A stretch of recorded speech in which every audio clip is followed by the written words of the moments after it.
আজকের কোরিয়ান খাবারে ছিল কোরিয়ান স্টাইলের ভাত, কোরিয়ান সমুদ্রের পলক মাছের ডিম ভর্তা, কাঁচা ডিম ভর্তা। এই যে এইটাতে কাঁচা ডিম ভর্তা। তারপরে ওই পাশে হচ্ছে আপনার অমুক একেবারে ফ্রাইড করা সাইড ডিশ, এটা হচ্ছে কুমড়া ভাজি করা, তার সাথে হচ্ছে কোরিয়ান স্টাইলে ভাত, আর এটা হচ্ছে জাপানের মিসো তেনজাং। আমরা এটা মিসো তেনজাং বলি, যেটা সয়াবিন পেস্ট দিয়ে তৈরি করা হয়। একটা তেনজাং স্যুপ, সয়াবিন পেস্ট স্যুপ। এই খাবারগুলো করা হয়েছে জিউর জন্য, জিউ খেতে চেয়েছে তাই। এই যে যে ডিম ভর্তা, এই ডিম ভর্তার কাহিনীটা আজকে আপনাদেরকে বলবো।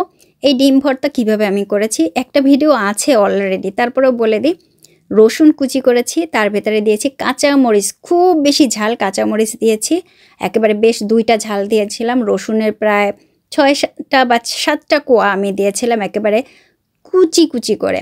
তারপরে ওর ভেতরে দিয়েছিলাম সামান্য একটুখানি লবণ, শুধুমাত্র ওই যে রসুনটাকে একটু ম্যারিনেটেড করার জন্য। রসুনের ভিতর লবণ দিয়ে যখন আমি 10 সেকেন্ডের মতো অপেক্ষা করেছি, তারপরে দিয়েছি সেসেমি অয়েল, যেটা তিলের তেল।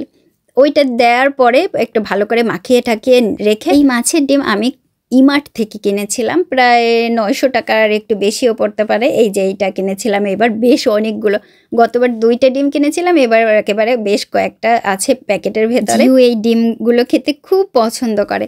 অনেকেই বলতে পারেন যে এই ডিম কাঁচা কিনা। হ্যাঁ, একদিকে বলতে পারেন কাঁচা, আর একদিকে বলতে পারেন না কাঁচা না, কারণ এই ডিম সম্পূর্ণভাবে লবণ দিয়ে ম্যারিনেটেড করা। একেবারে লবণ দিয়ে এমনভাবে তারা ম্যারিনেটেড করেছে, অনেক দিন রেখে দেওয়া হয়েছে। এই ডিমের প্রত্যেকটা কণা বা প্রত্যেকটা অংশ একেবারে এমন পরিমাণে লবণ নাকতো, প্রচুর লবণ।